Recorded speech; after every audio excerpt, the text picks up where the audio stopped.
Hey, what's up, everybody? This is Greg with Advantage Brokers, and this is the ADV1 podcast. This is a podcast where we come to you and bring you relevant topics and training. And today we have a very special guest. We have Mr. Julian Chacon. Julian Chacon. Julian, how are you doing, sir?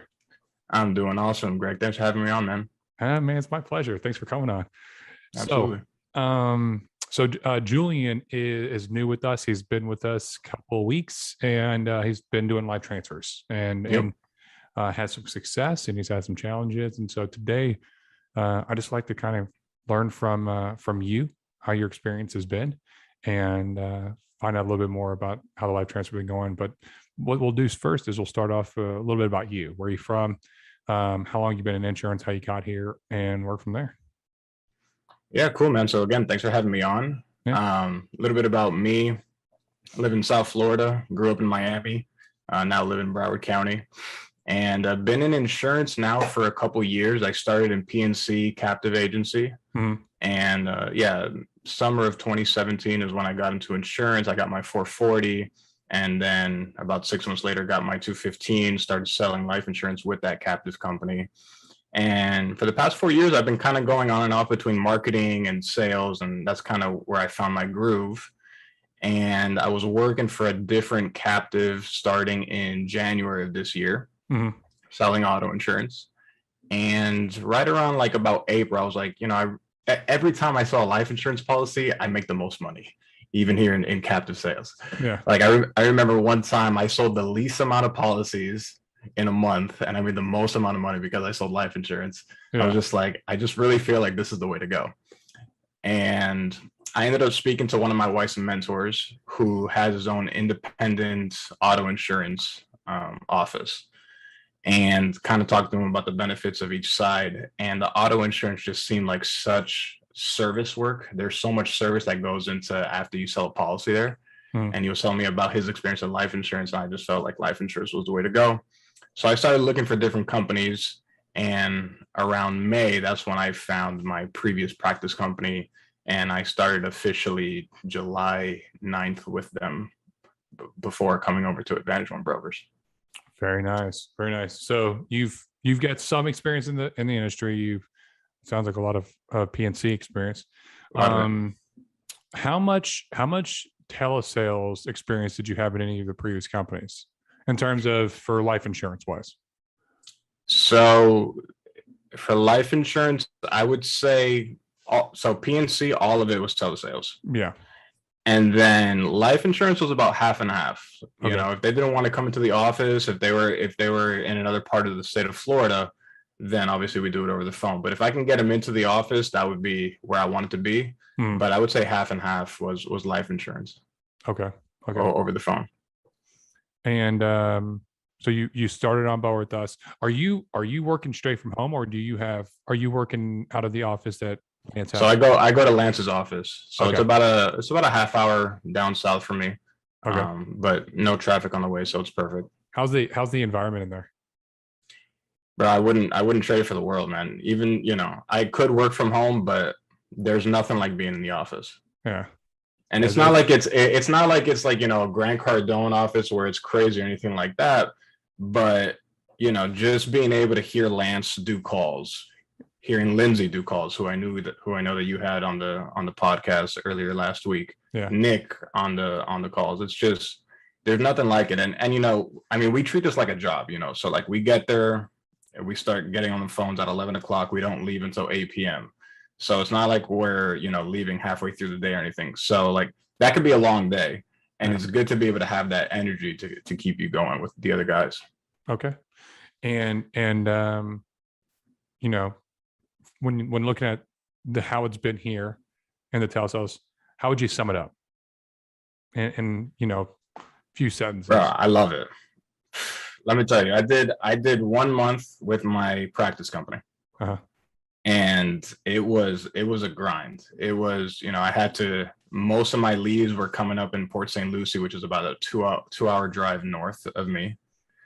And, just that whole thing about having to schedule the appointments, and, what really got me to make the jump so quickly from one company to the next is I was sitting down doing my numbers after a month, And I was like, it's costing me about $200 to $250 to sit down and do a qualified appointment.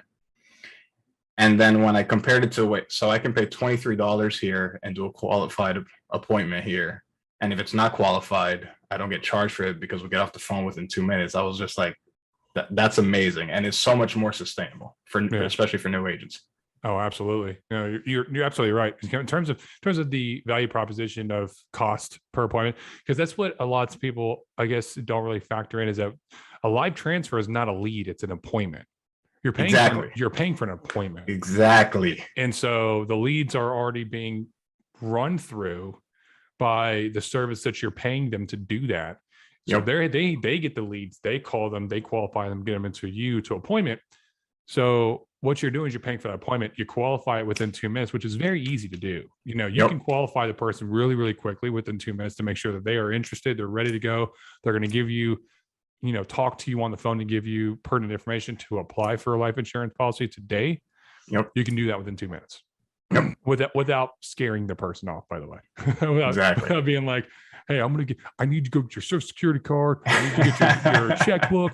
I need to get your driver's license. I need to take a picture of it and send it to me in text right now. Like, you don't have to do that, and you can qualify. Which is actually what I was doing when I was doing in-home. The way that I was trained, my upline told me, which wasn't a bad strategy. It was a way to weed out, people who are serious. It's like, before we would even do like the health questions, I would be like, so just so you know, when we get to the end of this, I'm going to need your routing, your account number. And then if they would give like a lot of pushback, he just trained me to walk out the door. So that kind of also factored into why I was paying like $200, $250 for an appointment. Because even if you scheduled one, if I got a lot of pushback on the front, I would just walk out. Well, I mean, that is a way to determine if someone's a buyer or not. But it's also a way that there's going to be a lot of people that will buy that if you do that to would turn them off. And they're like, whoa, wait a second. You got to massage me into this a little Absolutely. bit. Yeah. You got to rub my shoulders first before you start telling me to get my checkbook out. You know what I'm saying? like you can't just come in and start demanding. I just met you, brother. So that's a very, it's like you say, being assumptive without being aggressive. Exactly. You can be assumptive without being aggressive, and you can lead them there where they feel like they were meant to be there and they did the decisions getting there. Right. But you're leading there all the way. Right. So absolutely, man. So talk a little bit about your success. How's your success been with using telesales? What's your, I like to get into the stats, the numbers. How many live transfers do you typically do a day? What's your sales per day? What's your average AP per day? Stuff like that. Yeah. So I came in the first week, even before I got on the phones, and just kind of sat around Lindsay, sat around Lance, and just watched them do it. Mm-hmm. So I did that for about 3 days, and then got on my first call the following Monday. So that would have been 2 weeks ago, and was very nervous. And I knew I had to get it out. And I probably took, on my first day, I think I took 5 total calls that day. Mind you, I was having some trouble with my headset, stuff like that, so I probably could have taken more. But probably took 5. 3 of them weren't real buyers. I can tell that they weren't interested, so I got them off the phone pretty quickly. So really, I took 2 qualified calls that day, and I closed them both that day. So when we're talking about, qualified appointments, 100% that day. And then I think the next day, Tuesday, I went 2 for 3. In terms of qualified appointments. I think the next day I took like 6 calls. 3 of them were legit. I closed 2 of them. And then Wednesday I closed 2. Thursday I closed 1 pretty early. And I told my wife that day if I did close, because she needed some help with our daughter, I told her if I did close something early, I would go home and help her. So I closed something pretty early. And Lindsay got on me. He's like, "Oh, you're leaving so soon, huh?" Lindsay is high accountability. That's another thing that I love about being in the office is he's high accountability. Like he'll let you know that he feels a certain way about something without, completely coming off that way, but he'll let you know. And then, so I probably submitted the first week, 9 apps. And then last week I probably submitted 5 apps. So I think as of right now I'm at 14 apps, probably somewhere around like 9 or 10K in terms of submitted annual premium. Mm-hmm. That's awesome, man. Yeah, and so I'm trying to aim for like 2 a day, but yeah, that's where you kind of want to be. Okay. And you're just doing Monday through Friday? Yeah, I'm doing Monday through Friday. My wife takes care of the baby from 1 p.m. to whenever she goes to sleep at 7 p.m. So Saturday, Sunday, I try to give her full days to work. Okay. And what's your average? Because you said last week, what was your submit for this past week? I submitted 5 apps, so probably around like 3K. 3K. Okay. Yeah. And then what challenges have you had with the telesales, the live transfer lead specifically?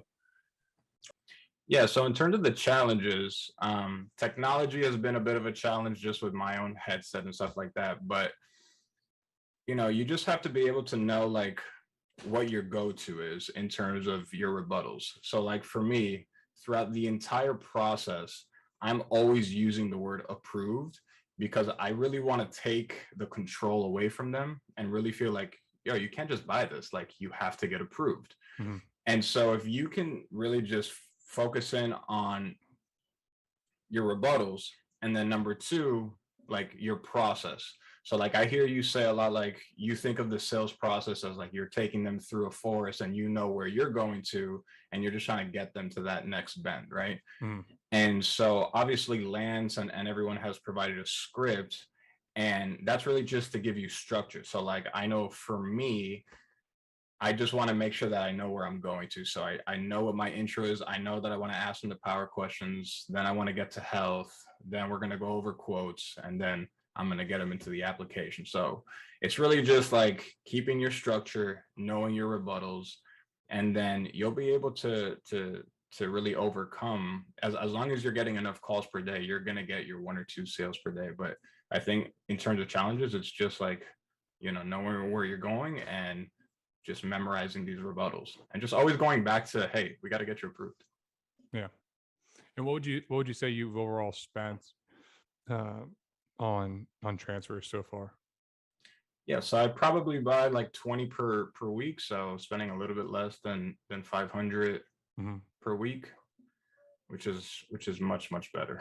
I was spending like probably 2,400 a week at my practice company, which is why when I wrote 10K my first month, and then I looked at my expenses and I was like at 9,000, and that's not even including gas and tolls. I was just like, oh man, we got to do this. It's when you look at the profitability factor of the driving, the wear and tear of the car, the tolls, the time spent and lost, and then you end up it always happens. You end up going out to eat places and like stopping and getting random food at different places, and you spend so much extra money. Yeah, like when you did your video, I had just gone over my numbers and I was like, bro, you're speaking directly to me. When you did your first initial video and you started talking with, I think, Chris Alvarez about his profitability, I was like, yeah, this is exactly what I was just thinking about. Yeah. So if someone's starting on telesales, someone comes on board and says, hey, I want to start telesales, what points are you going to hit with them in order to help them to start off the best foot for success? So for telesales, I would say number 1, pick whether you want to do final expense or if you want to do mortgage, because I'm sure there's like, I haven't done any mortgage, but I know that you do a lot of mortgage. And so like what we primarily do is final expense with the live transfers. And I'm sure there are some different nuances in the different ways of doing each one. So I would say number 1, pick your lane to start with. Number 2, I would say like dive in fully, like just commit to it. And then like, if you commit to it, you'll figure it out. Number 2, I would say like also if you're going to do telesales, you have to know yourself. Like for me, I do not do well just sitting at home making calls. Like I was doing that for a captive company where I was just doing remote, and I wasn't like selling the way I should be selling. So you got to know yourself. Like if that's you, if you're like me, you have to do everything that you can to get yourself in the right state. Mhm. So whether that's putting on Tony Robbins in the background or working out in the morning, whatever you got to do to like keep yourself going, because like I said, I do treat this like a job. So if you're sitting there from 11 to 8, you don't, in Eastern time, you don't know exactly when the live transfer is going to be coming to you. So you got to be able to keep yourself going between those calls, because sometimes it could be, you get one call per hour, and sometimes you get three in 1 hour, and then there's a bit of a lag. So you don't really know when they're coming in exactly. So you have to know you and keep yourself going throughout that entire time. Because I do see some people on the chat saying like, well, I asked them, they'll be like, well, I haven't gotten a lot of calls today. I was like, okay, what time did you get on today?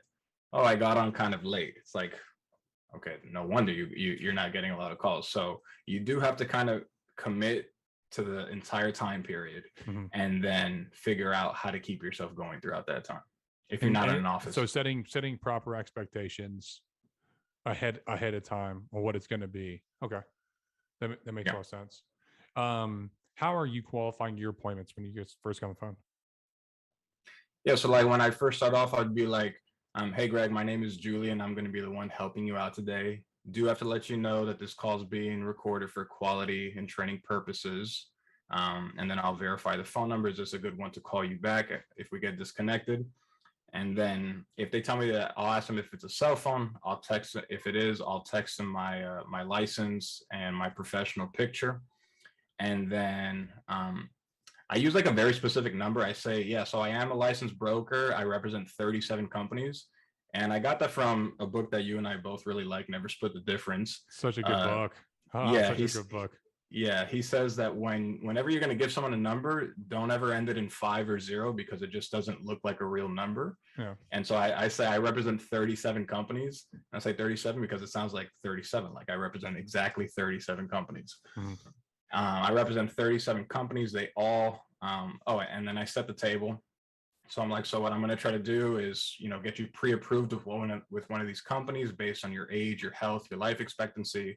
I'll show you a few options, and then based on whatever you select, we'll go ahead and see if the company actually approves you today. Okay. And then I'll get their okay. And then I'll ask the two questions. Do you have an email? Do you have an active checking account? Because that'll let me know where we're going. I do get some people that are like, yeah, I only do money orders. I was like, okay, perfect. Thank you for telling me that within the 2 minutes. Obviously, I'm saying that in my head, and then I just let them go. Yeah. That's few and far between. I probably had like 2 of those.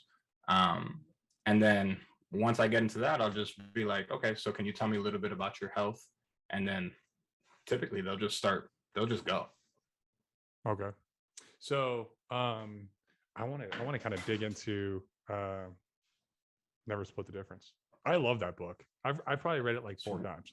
I feel like you and we have the same 3 favorite books, because I know that you like the Forrest Gump close, which is straight out of Jordan Belfort. It is. I know that a lot of your closes come from Grant Cardone's Closer Survival Guide. Yeah. And then I know that your whole approach is like under the umbrella of Never Split the Difference. Never Split the Difference. He's got a great it's for if you're doing any kind of verbal, I mean, it even works in the home, but if you're doing like telesales and you have to rely all on verbal, it is phenomenal book, because it's not even a sales book. It's just it's this really great communication book and how to get things that you want in communication.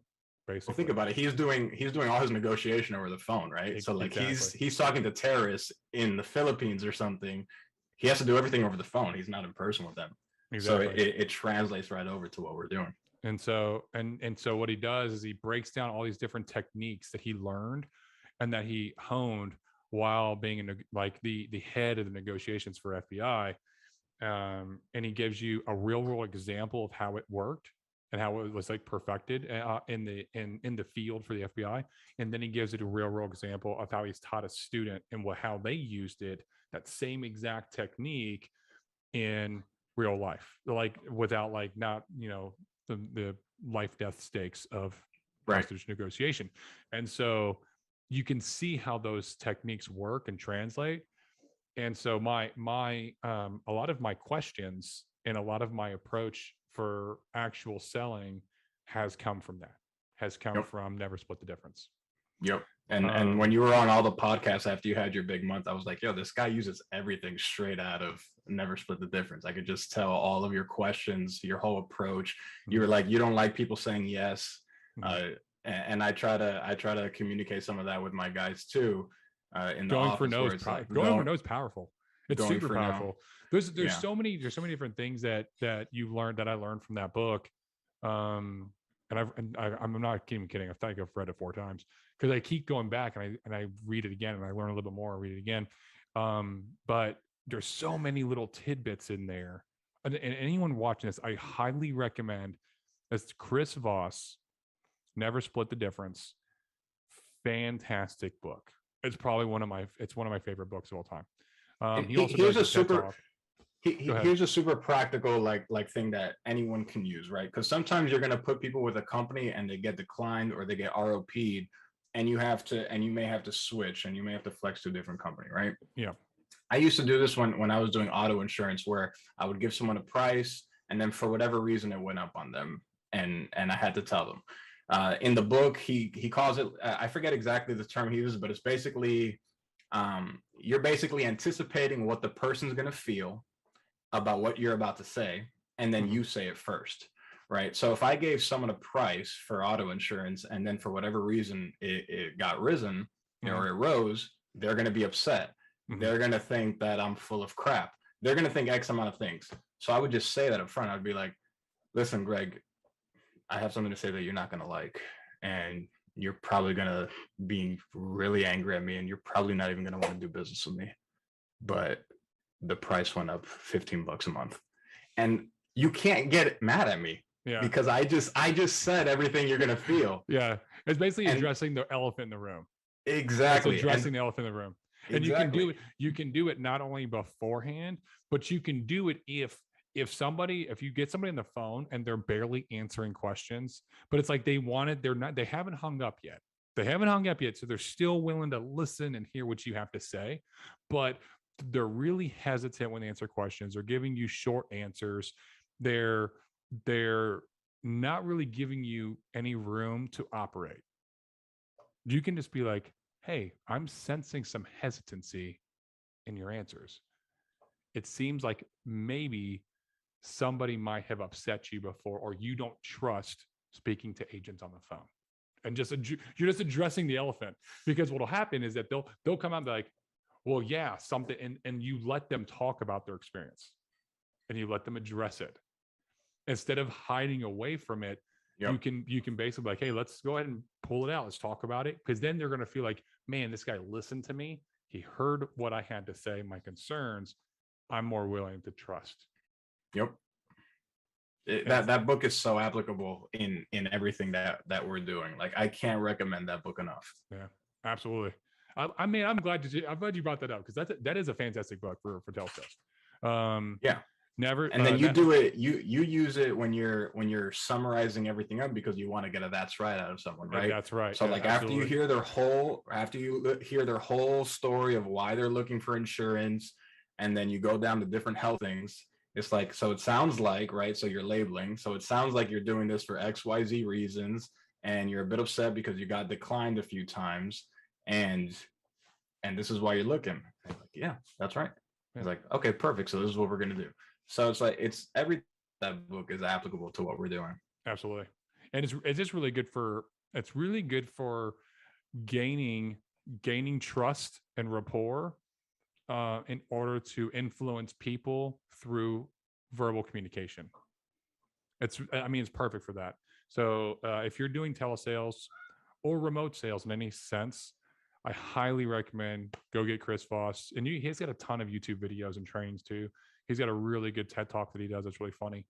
But he's just good at delivering his content. And then for when you want to go through objections, Grant Cardone's, Grant Cardone's Closer Survival Guide, Way of the Wolf by what's his face? Jordan Belfort. Yeah, there you go. Way of the Wolf's is a really good telesales book. He literally just talks about straight line selling. And like developing rapport and trust. So like, if you can basically take a little bit from all of those and kind of kind of mush together your own approach. Is basically what I did. Yep. And so just by researching, and then also trial and error. So yeah, so it sounds like you use a lot of the same techniques that I do. I definitely try. You've definitely practiced more than, and I could just tell because I mean, I watch your videos. You know the closes like off the top of your head, like you know all 5. I need to think about it closes. I haven't become as proficient at that, which just means that I just need to practice more. Yeah. But they're like in there, you know. Someone, you know, the good thing about what we're doing is that you can just at the very beginning, you don't have to memorize all the closes because the number one thing is you have to get people approved. Like Lindsay spent, and so just to tell you a couple stories in the office. This is why it's so good being in the office, because I forgot which day it was. It was probably my 3rd day in the office, and it was towards the end of the day. Lance probably spent 30 to 40 minutes trying to get the banking information from some woman and I think he even told you the story, from some woman who her husband had cancer, and laughed at him every time he asked her for the social, laughed at him for the banking, and he just would not get off the phone. But he just made her, like, just slowly but surely made her understand, like, listen, we have to get you approved. Your husband has cancer. We have to get you approved. And so when we saw that, he pretty much like set the bar of like, okay, we're never getting off the phone. Like, as long as they're on the phone, we're on the phone. Yeah. So that's something big that I learned, because it could be so easy. Like after the 4th time that they tell you, oh, I need to think about it, you get off the phone and you finally cave in. Yeah. But as long as they haven't hung up on you, you have a shot, right? Absolutely. And so I can definitely say, and then Lindsay took that even further. And Lindsay probably spent 45 minutes just trying to get someone from the point of saying, hey, I'm sorry, you can hear my baby in the background, probably. That's fine. If you want, I can pause it as soon as you're we'll edit out after this question or after your answer. Yeah. So Lindsay took it a step further, and he spent 40 to 45 minutes just trying to get someone to say, yes, let's get to the application. He gave them the price for the quotes. And then between the time of here's the price for your coverage to, hey, let's ask you the questions on the application, that time span was 40 to 45 minutes. But he closed it. He closed it. Once he finally got him to say, yes, let's get approved. And so the point of me saying that is, like, even if you don't have all of these closes memorized, you can still just point back to the fact of, hey, we got to get you approved. None of this matters. Like, if you go and sit down with your wife for 30 minutes, and talk about something that you haven't gotten approved for, then you're really wasting your time. Mm-hmm. So you can just always go back to, hey, we got to get you approved while you're trying to memorize these different closes. Absolutely. And we're back. All right. So, what I would say is this is how I got to learn the closes really well. I got the Closer Survival Guide on audiobook, and then I listened to the whole thing, because there's the introduction where he kind of talks about how he came up with the closes and like how to like learn them and like all of the background information. And then there's the second half of the book, which is just like objection, close, close, close, close, close, objection, close, close, close, close, close. And it just goes through all of them. So what I did was I listened to the whole book once, but then I would listen to just the closes. I'd start back at the first close and I listened through all of them.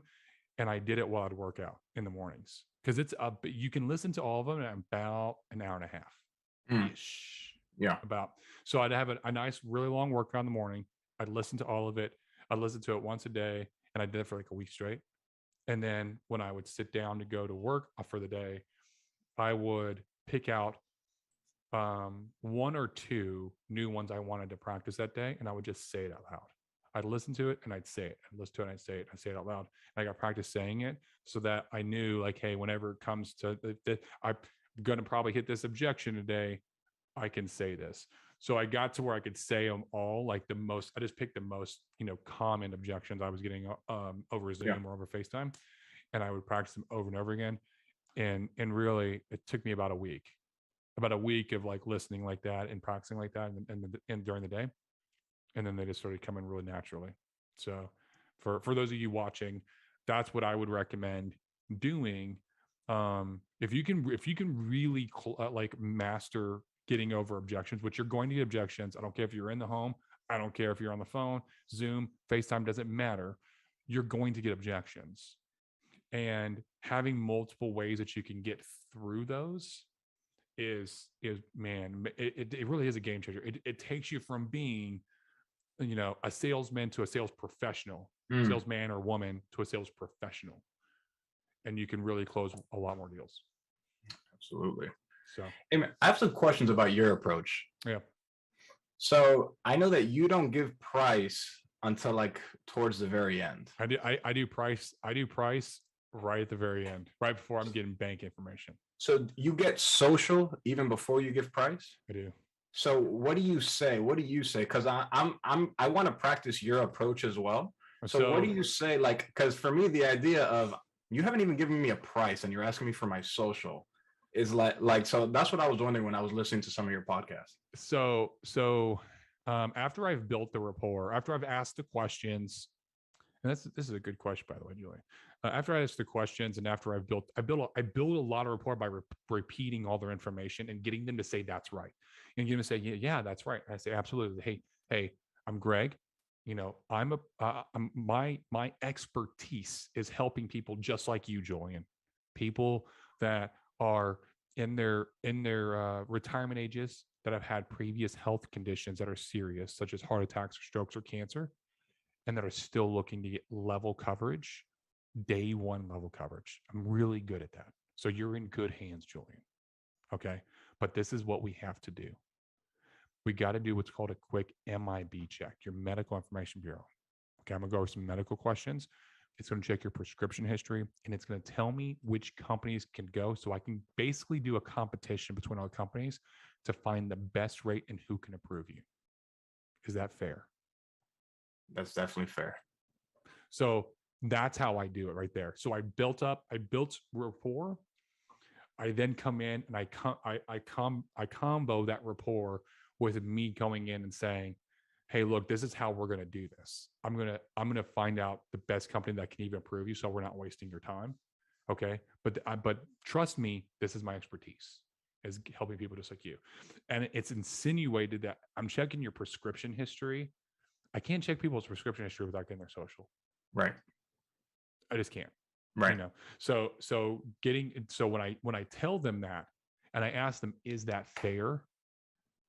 That's denoting a business transaction. Also comes from never split the difference. Right. Saying, is that fair, is a lot more powerful than does that make sense? Right. Saying, does that make sense, is like saying 1 + 1 = 2. Does that make sense? Like, yeah, no shit, man. I understand what that means, At some point, so I'm glad you said it, because at some point I started feeling that even before I heard you say that, I started feeling like that. Like, it was kind of disrespectful, always asking if this makes sense. So I started saying, like, am I making sense? Yeah. But to take it a step further, because then I want to put it on me. Like, am I making sense? Like, because I can say this another way, but then to take it a step further, like what Chris Voss says is that fair? Is this a fair transaction? Is this a fair transaction that's going to take place?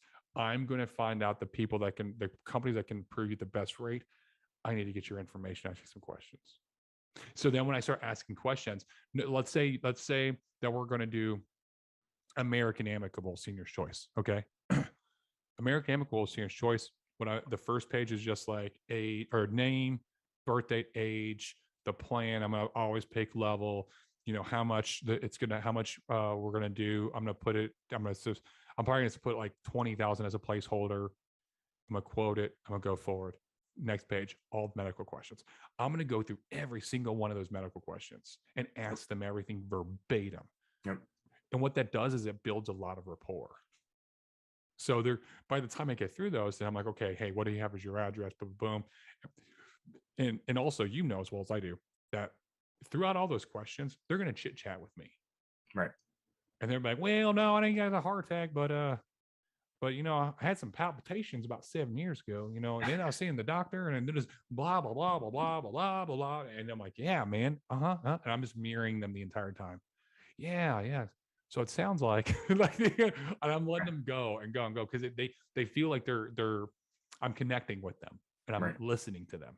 So And then when it gets to a certain point where I'm like, let's bring it back. I'm kind of steering them back, and I ask them the next couple of questions. They start talking again, and because they're feeling more comfortable with me. So then what I do is when I get to the next page, which is the third one, which is all of the client information page, I get all of their information. I don't ask the social yet. Right. I get everything but the social. I go down and say, hey, how do we, and let's say it's you and it's for your wife. I'll say, hey, how do we spell your wife's first name? And I'll be like, hey, I got her down as the primary. So if you're approved and something happens to you, then she's the one that's going to get the money. Is that fair? Yeah, perfect. Hey, who would you like as a contingent beneficiary? I always recommend husband and wife have a contingent. Let's say that you and Julie were in a car wreck together and you both passed away. Who would be the one to get the money? Who would be taking care of everything for you guys? And I want to get a second name. I want to get a contingent because it kind of like locks it in even more. Right. And then I'll go back and say, okay, hey, what's your social? Leave it just that simple. That's simple. That's because simple. you've already told them, okay. And I've gotten so much information. They've taken so many steps, and that's like when I tell people about like the forest. They've gone through so many curves by this point, and they've gone so far deep in the forest. They're like, well, I'm this far in. Why not go further? Right. Because I've taken so many steps, and that's my thought process. So now they give me social. Now I'm like, okay, hey, and now I'm just going. I'm like, okay, they're doing a quick check. Hold on 1 second. We're gonna see if it looks like you're gonna get approved. And all I'm doing is I'm going back to the first page, and I'm typing in 3 different quotes. While it's so it gives me time to quote 3 different ones, and I'm writing them down, and then I'll say, hey, perfect. Hey, they came back and it looks like they're pre-approved right now based on the answers to questions on the initial check. Okay. So this is what we're going to do. American Amicable is recommending 3 different amounts or 2 different. Sometimes I'll do 3, sometimes I'll do 2. It really depends on the person I'm talking to. And I kind of it's like a gut feeling. Right. Like, and I'll go over, hey, the American Amicable is recommending the max that they can approve you with is $35,000. However, for you want to get a burial at your age, they're recommending 20 is the minimum. So if you were to do 35,000, this is an instant issue product. If you're approved, it starts day 1. 35,000, that means that it would cost you, $220 a month. If you did 20,000, it'd only be, $140. Now, if you passed away tomorrow, Julian, what check do you want to go to? I said Julie earlier. What check would you want to go to Julie? Would you want her to get a $35,000 check or a $20,000 check? Right. And then I'm selling the sizzle, not the steak. What it does, not the cost, not the amount, not the 25,000, just period coverage. So I'm always trying to think about how to pitch it in a way that it tells them what it does, while taking them so far along. Because now I've given them this quote. They can't be like, well, I don't want to do it. Like if they want to do it, they're already locked in. Like they are locked in. And this is where they're like, well, yeah, 20,000, I guess. I guess that fits the budget. I'm like, well, you can go lower. That's just what they recommend. Well, what would 15 be? And then, so that now I can sit there and play numbers because now they want it. I know they want it. And now I'm just fitting the right number, the right amount. Right. Okay. That was going to be my next question. I was going to ask you if you're really trying to close them hard on that recommended number, because I've heard you say especially with mortgage protection that you typically give two prices. Yeah. Because you're doing the mortgage, so you'll do like the mortgage or twice the mortgage or whatever. Mm-hmm. So I was going to ask you if you're trying to close hard, but you'll still play with the numbers based on what the reaction that you get out of them. Absolutely. Yeah. And yeah, definitely. I'm definitely going to like watch your content more, because I would love to try out that whole approach of not even giving price until the very end. It's very unique. It works very well. Yeah, it works real well. You'd be surprised. It doesn't make sense. It doesn't make sense to like, dude, people are just giving you your social without even giving the price. Absolutely. I've been doing it for a long time, and I don't get any pushback on social. That's amazing. It could be also like my confidence on the phone, like the way I speak. I'm not scared to ask for a social or social security number. I don't say social security number. I think that sounds weird and off. I say social. Sometimes if I like, depending on how they're talking to me, I'm like, hey, what's your social? And, and they're like, oh man, it's 412-637-3000. And I'm like, all right, perfect. So like it's I'm just very nonchalant about it. Yeah. That's another thing on the phones. Just like you have to just make it sound, people are going to hear your energy in the same way how you said earlier, like you can hear when someone's being hesitant with you, when someone's being short with you. It's the same thing with them on the phone. Like they can, if you make it weird, they're going to feel weird. Yeah. So if you just ask like it's a normal part of the process, they may, like in my experience, I still have gotten some pushback on the social, but not really even that much, to be honest. The biggest one is the banking, right? Like we all know is always the biggest. Banking is going to be the one. Yeah. And just the way that the way that I learned from you watching your content of just like stating the routing number, because I've gotten literally, do you know my account number too? Yeah. They do that so often. They're like, do you know my account number? I'm like, I'm about to. So what's those numbers on your check? Yeah, so I haven't gotten, like, I've gotten hesitation where it's like, I don't normally give people my social over the phone, but then they look like we've been on the phone for 90 minutes. They're so invested in this conversation. It's like, and I just reassure them, I'm like, listen, I totally understand that you don't give your social over the phone. I don't do that either. But remember, we have to do a MIB check. We got to do a prescription check. And the only way that they can identify you is through your social. Yeah. What's your social? What's your social? And then they'll be like, all right. And they'll do it. Yeah. So, but yeah, that's a unique approach. And with the prices, I'm always trying, like I'm always trying to play like psychology on them, right? So like the psychology that they have towards a salesperson is that we're always going to try to upsell them. That's what they're thinking. So I'm always actually trying to downsell them, because to them it's like, wait, why is he trying to get me to pay lower? And then they'll end up choosing whatever they want. Like even if they choose the lowest one. So I haven't gone to your method yet. I still give it like halfway through the presentation.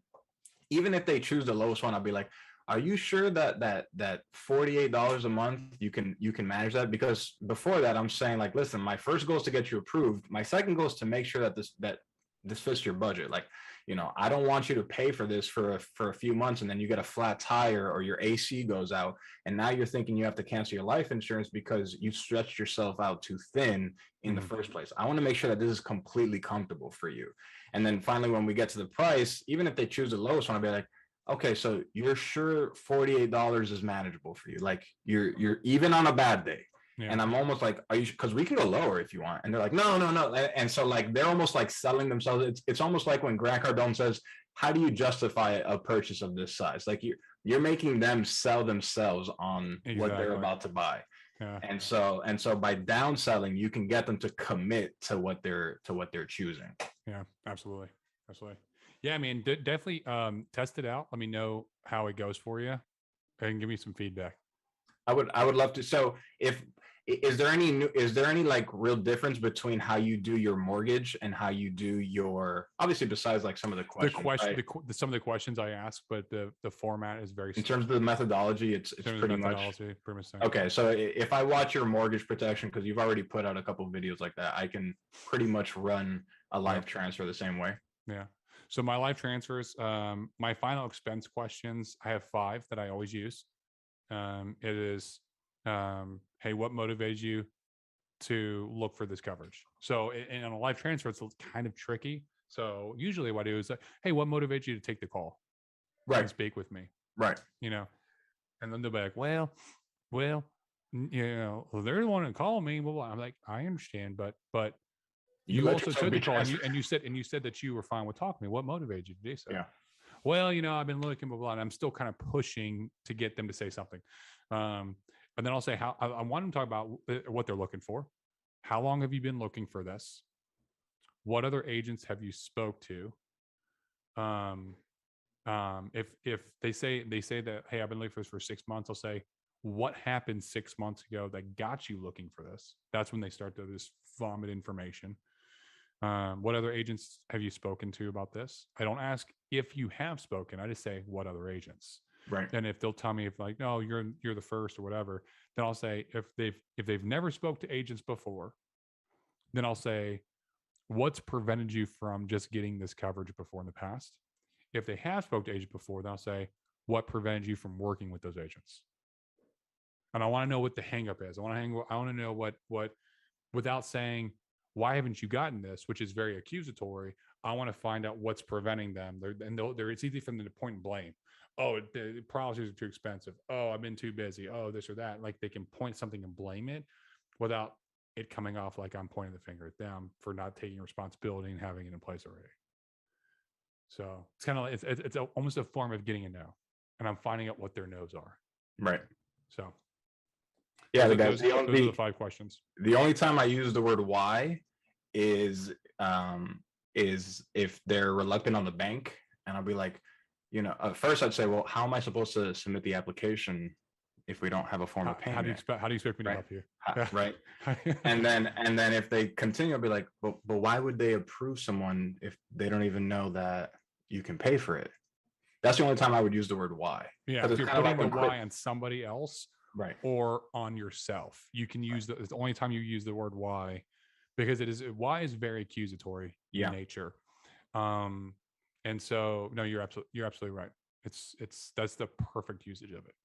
And so you do those questions up front, like after your initial introduction. So after my initial introduction, I like the questions that Lance has, where it's like, hey, we're going to verify you have an email, if you do or don't, because that tells me if I'm going to do a voice signature or not, or if I'm required to do a voice signature, and then verifying you have a bank account.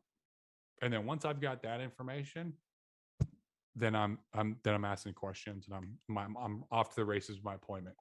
And you're just going straight into the app. You're just you're asking some preliminary health questions first to know which app to go into, and then you're going into those. And then you said that you're pre-approved. Oh, you're pre-approved, but based on the application questions, not just based on the questions that you answered, based on the health questions that we went over, and based on a pre-approval check. Right. You're pre-approved with this company, not just whatever company I went with. Right. And then that's like, hey, congratulations. Hey, based on that, they think they can approve you at this rate, at this level. That's going to make it for this much is, this much coverage is this much coverage is this much, it's level 1, day 1 coverage. That means X, Y, Z. Right. Hey man, if you got approved, you pass away tomorrow, which one would you pick? What check do you want to go to your beneficiary? And I always, this is where I slow down. This is where I start to use my tonality. And I'm like, hey, Julian, if you passed away tomorrow, would you want that $35,000 check going to your wife? Or would you want a $20,000 check going to her? And I slow down. And then I stop talking. Yeah, and then you just let the silence. Just dig in. I could do the 25. Okay, perfect. What's your perfect? That's exactly what I would pick. So done, son. Like I love it. That's where you slow down. That's where you start to use the tonality. That's where you use the late night FM DJ voice. So yeah, absolutely. What do you think of this? Since we're talking sales and everything, I know that you're familiar with Jordan Belfort's method, right? Yeah. And the whole looping. Mm-hmm. So right now, the way that I'm doing it, I'm very front heavy on the benefits. So like we list out all the benefits. You get living benefits, you get this, you get that. Mm-hmm. Right. I was thinking of moving that over to a loop where it's like if you give me an objection, right, and then you start the loop pattern where you're like, hey Greg, I hear what you're saying, but let me ask you a question. Do you like the policy? Does the policy make sense to you? Mm-hmm. And you say, yeah, I like it. It's like, yeah, it really is a great idea. And not only is Mary getting 25,000, but if you pass away as a result of an accident, then she would get 50,000.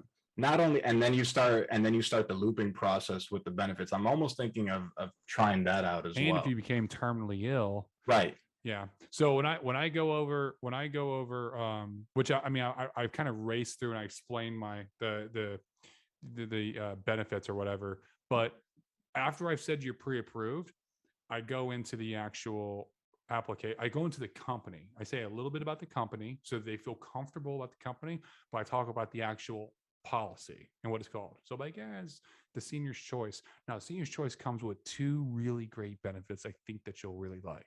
Okay. And these come at free, no cost to you.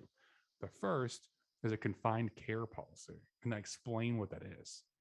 I'm like, so Julian, if this situation happened, if this situation happened, this situation happened, you can actually pull funds from the policy while you're still alive. It's called a living benefits policy or accelerated death benefit policy. It means that the funds can be accelerated prior to death.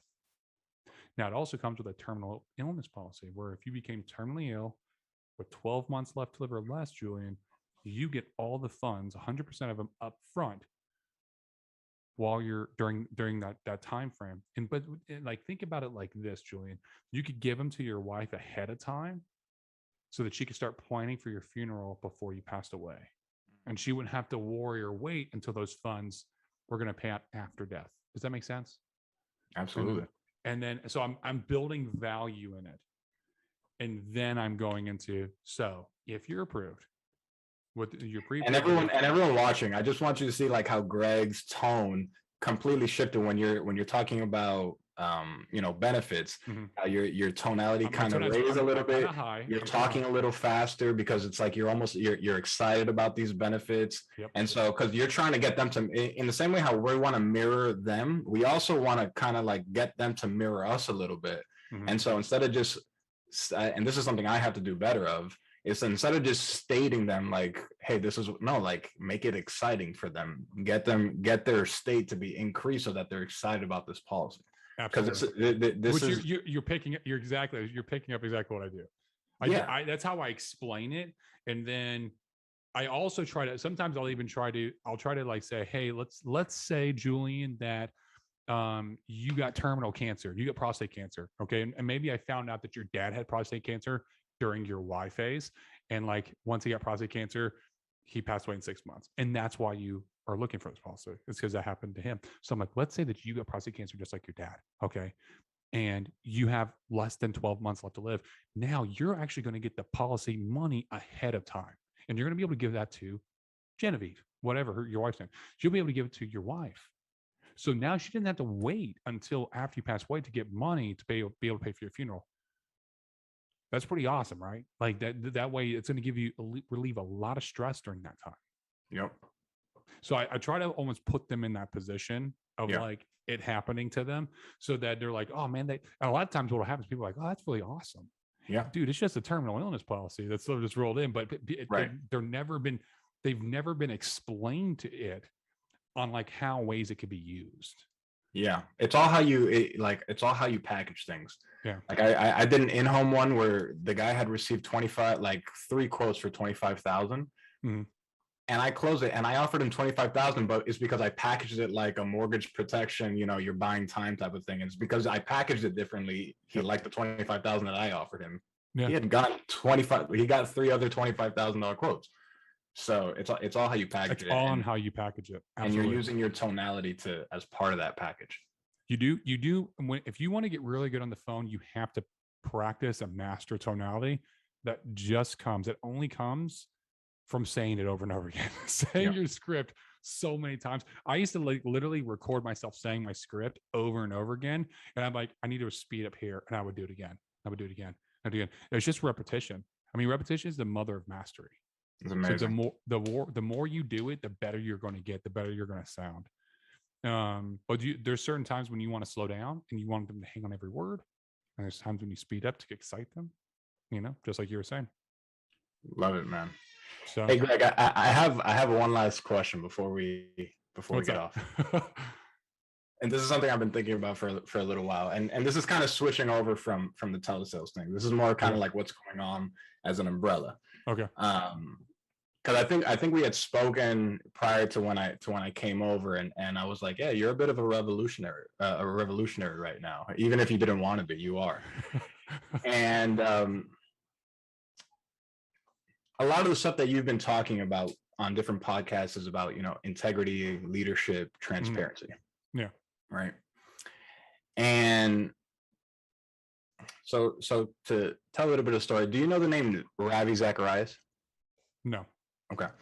So for anyone who doesn't know, Ravi Zacharias is he passed away last year.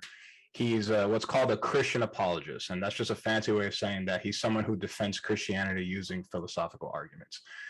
Ravi Zacharias was one of the biggest names in like Christian pastors, apologists, so on and so forth. He was like revered throughout the entire world, and I loved watching his YouTube videos. Just seemed like such a genuine person, an amazing orator. He died in 2020. And in about January or February of this year, an investigation came out, and it turned out that he was actually a sick man, and he had sexually abused many, many women. And so that was a big shot, especially to the Christian community. Yeah. And so as you guys are now trying to build a certain brand, I remember the first thing that I did after I found out this piece of information was I talked to my pastor and I said, hey, what are you doing in terms of what boundaries are you setting for yourself? And what systems of accountability are you making for yourself so that any version of this doesn't happen to you, right? It doesn't have to be sexually abusing. It could be, you cheat on your wife or something like that with someone in the worship team, right? And that was the first thing that I did when I found that piece of news. So you've talked a lot about some of the challenges that you face and some of the reasons why you left your practice company. And so I kind of want to ask you the same question. Like, what are you and some of the other leaders in the company, what are some of the systems of accountability and what are some of the boundaries that are being placed so that you don't turn into the very thing, or the leaders don't turn into the very thing that they were running away from? That we're leaving. Yeah, no, that's a really good question. So first off, I think there's a lot of power when it comes to being fallible. People don't like superheroes or comic books or anything because they're invulnerable. They like them because they have vulnerabilities and they overcome them. And then sometimes they fall, but at the end of the day, they end up doing what's right. Right. And so it's not that we have to be perfect. It's not that like all of us make missteps, but I think there's a lot of power in coming forward and saying, hey, I made these missteps and this is what I'm doing to fix them. It's an extreme accountability. It's coming out and saying when you've made that mistake and you come out and you just admit it. And then you say, these are the things that I'm going to do in order to fix it. That's why Christianity is so powerful, is because we can make mistakes, and when we own up to them and we repent for our mistakes, it's very powerful. Right. And so, I think the first thing is just leading by example. I have had a lot of different chats with people prior to leaving my practice company and after, and I'm very open and honest in terms of mistakes I've made in my past. I'm not a perfect person. I've made plenty of mistakes. I think that everybody has, but I every day I work hard in order to be a better person, in order to inspire others. And I truly, like, my passion is helping people and helping to inspire people to be their best. And so I think the first thing is just leading by example. And so when I make a mistake, coming forward and say it. Say, hey, I effed up. And I didn't mean to, but I did. And here's what I'm going to do to fix it. And I think that is something that the practice company is not doing. They've effed up a lot, but they haven't come forward and said, hey guys, we messed up. Instead they try to, people a lot of times they'll try to just sweep dirt under the rug, but everybody knows the dirt's there. Right. The other thing is that, as corny as it sounds, is that I want to create leadership. I want to create leaders through leadership development practices in the company. And I see it almost as if like it's a round table, like the Knights of the Round Table kind of thing. Like we're all equal. And there's going to be challenges that come up that we're all going to have to discuss and come up with a decision that it's going to be a majority rules kind of thing, like, hey, not all of us are going to agree, but there will be a better solution that beats out all the other solutions. Is it going to be the best solution for any problem we face? Probably not. Is every single person going to agree? No, but the majority will. Right. Is it always going to come from me? No. Is it always going to come from, Kevin or Jeff or Trevor or Genevieve or any? No, it's going to come from a multitude of us over time. But having that ability to get together as a team, discuss issues, come up with solutions, and then delve the way forward, I think will hold all of us accountable. Because I'm not the one that needs to make all the decisions going forward.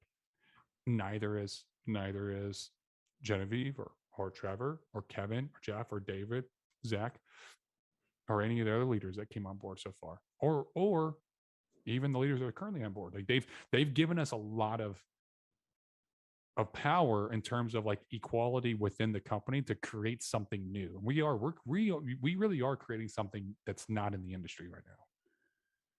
And so having a round table like that, I think, is the other part.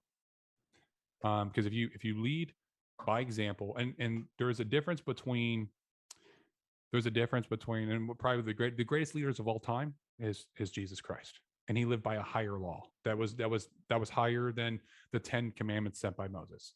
Right. Like it was a much higher law, and trying to live by a higher law and like live by example, it will inspire others to do the same, and it'll either inspire us to do the same, or it will weed out the people that will not live that way. Right. And you'll find out who those people are very quickly. And then like I said this in our podcast with the team, is just like, this is not going to be for everybody.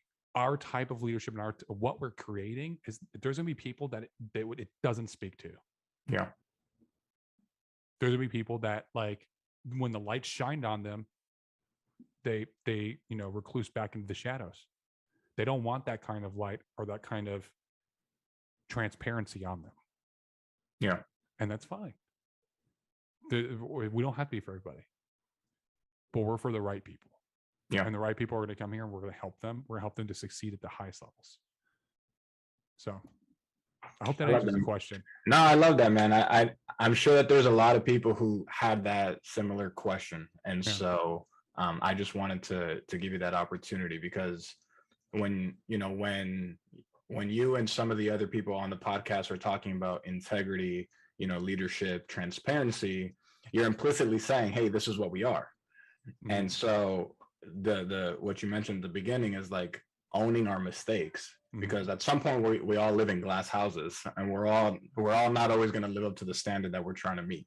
Yeah. And so especially that first point that you said, I think it's super, super important that we are fallible. We're not perfect. That way, prop you up that way. Because what I learned from that experience that I told you about is I didn't even realize that I had propped this person up, Ravi, as like one of my heroes, mm-hmm. until he fell super, super hard. I was like, wow, it shatters your reality. You're like, wow, this is really affecting me. But here's the thing. Does that negate, not that I'm agree, I mean, what he did was terrible. I don't know everything he did, but it's probably terrible. But does it negate the good things that he did in his life? Right. Does it mean that his message is all tainted and just blackness? No, he probably put out a very great message. I don't know who he was, but obviously the message inspired you to do great in your world. Yeah. And he probably inspired millions of other people to do great. He also did terrible things that he hid, but he also did great things. Right. And so no one is fully black or fully white. Right. There are just multiple shades of gray. It just depends upon, how much they're willing to, like, everybody makes mistakes. Absolutely. Absolutely. Listen, man, I really appreciate this. I think Oh man, this is probably one of my favorite chats of all time because we started off kind of slow, just talking numbers, but then it just turned a very nice, fluid conversation. This was good, Julian. I want to do this again with you. I enjoyed this a lot. I can talk about sales with you forever. Yeah, no, this is awesome, man. This is awesome. Thank you so much for coming on board with the chat, Julian. I honestly, I appreciate it and I enjoyed it a lot. And go give your baby some love. Thank you, man. Appreciate you, Greg. Thanks for having me on. I appreciate you. For those of you watching, thank you so much for taking part. We're coming to you each and every weekday with training. And basically, if you're watching this on YouTube, then like the channel, subscribe to it, like the video. If you got something out of it, if it gave you value in your life, then do me a favor, share it with somebody. Share it with somebody that you think could also get value. So with that, Julian, take care.